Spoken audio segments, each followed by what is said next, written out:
Hey, Arise family, welcome back to Let's Study Judges. Today we are in chapter 12. I want to let you know, of course, there's a study guide available to you on CandyNicoleArise.com every single day for every single chapter. Reading the word is great, but the Lord is asking us to dive deeper into the word and to be able to apply the word that we're reading here into our daily lives. So the study guide helps you to do that. Well, let's study Judges. It says, the men of Ephraim were called together and crossed the Jordan to Zepharon. They said to Jephthah, why have you crossed over to fight against the Amorites, but did not call us to go with you? We will burn your house with you in it. Then Jephthah said to them, my people and I had a bitter conflict with the Amorites. So I called for you, but you didn't deliver me from their power. When I saw that you weren't going to deliver me, I took my life in my own hands and crossed over to the Amorites, and the Lord handed them over to me. Why then have you come today to fight against me? Then Jephthah gathered all of the men of Gilead. They fought and defeated Ephraim because Ephraim had said, you Gileadites are Ephraimite fugitives in the territory of Ephraim and Manasseh. The Gileadites captured the forts of the Jordan leading to Ephraim. So let's stop right there for now. This actually reminded me of Gideon. So right here, it's Jephthah, and he's calling out to another group to come and help assist him, but they're not moving. So he's like, I got to do what I got to do. He says, I have to take my life in my own hands. Either I'm going to wait for you when you never coming, it seems, or I'm going to have to do something about this situation I'm facing. And so he got up and did something about his situation, and they're mad at him.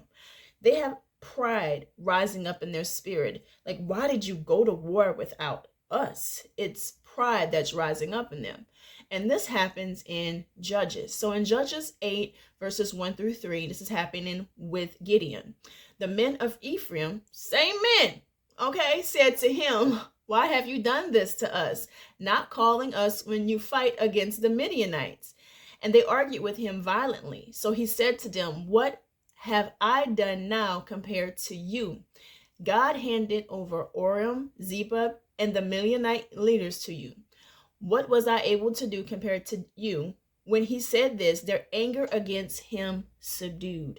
So the way in which he did it was that Gideon was like a little honey on his lip, right? I told you guys I have a kid that he has a little honey on his lip. He knows how to say things to you to kind of get you to loosen up, okay? And so that's what he did. Gideon was smart, and he said things to them that kind of loosened them up. Same group of people are having issues with pride. So he had to speak kindly with honey on his lips, Gideon. But Jephthah was like, look, nothing kind about it. I had to do what I had to do. Where you was, okay?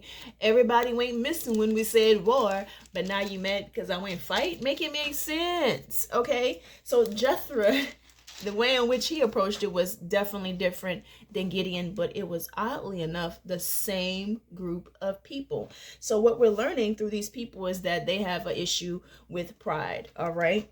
So let's continue. It says, whenever a fugitive from Ephraim said, let me cross over, the Gileadites asked him, are you an Ephraimite? If he answered no, they told him, please say Shippathit. If he said Shippathai, because he couldn't pronounce it correctly, they seized him and executed him at the forts of the Jordan. At that time, 42,000 from Ephraim died. Jephthah judged Israel 6 years, and when he died, he was buried in one of the cities of Gilead. So they pride was so heavy, so high, that they made others pay for it. Instead of them, you can't say Shephathet, you said Shephathah, okay? They was like, you ain't one of us, okay? And they basically eliminated these people. So I stay in Louisiana, and there's certain words we pronounce in a certain way. So if you were to pronounce it basically in a not Cajun country kind of way, we would be like, you're not from here. You're fake and fraudulent, right? And so they executed them because they could hear their tone and their speech. in these certain words. And so apparently Jephthah and Jephthah, they can distinguish, you're not really from here, so we're going to go ahead and take you out. All right. And so that's the difference between, we're seeing Gideon's way of dealing with things was smart, to have a little honey on his tongue, and homeboy Jephthah was like, look, I don't know where you was, so I had to handle business. All right. And we kind of see that not having that honey on your tongue, what it results in here. All right. Let's pick up in verse 8.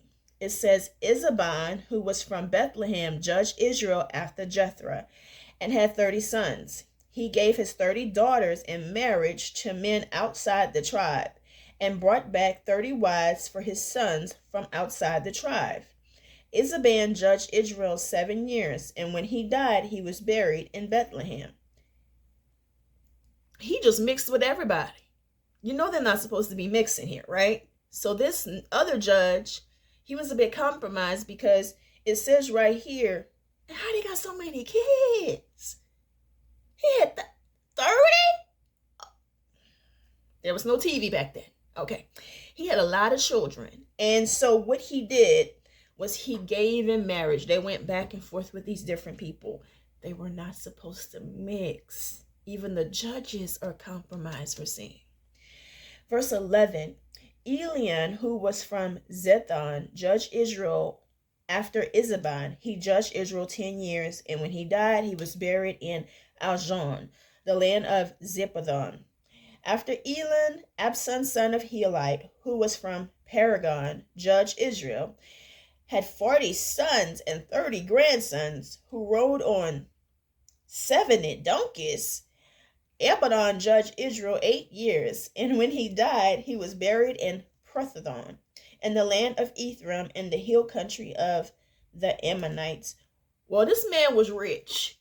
Okay, he was very rich. The one at the end, Elon, okay, he was very rich. If he had all of these donkeys, all these things are talking about wealth, y'all. Okay, he had a lot of donkeys, and he sure had a lot of sons and grandsons. Okay, so this was talking about this man's wealth that judged at the end. What I'm seeing here with these judges that were talked about, Isabon, Elon, and Abanon, these were short periods of time that these men judged. And what I can say from the first one, Isabon, is that there was compromise even with the judges in this time. So this is showing a time of great compromise here in Judges, even with the people that was sent to help judge. So this is just a sign of the times. So come back tomorrow, and we are going to be getting more into Judges. As always, go check out CandyNicoleArise.com and get your study guide. I'll see you tomorrow.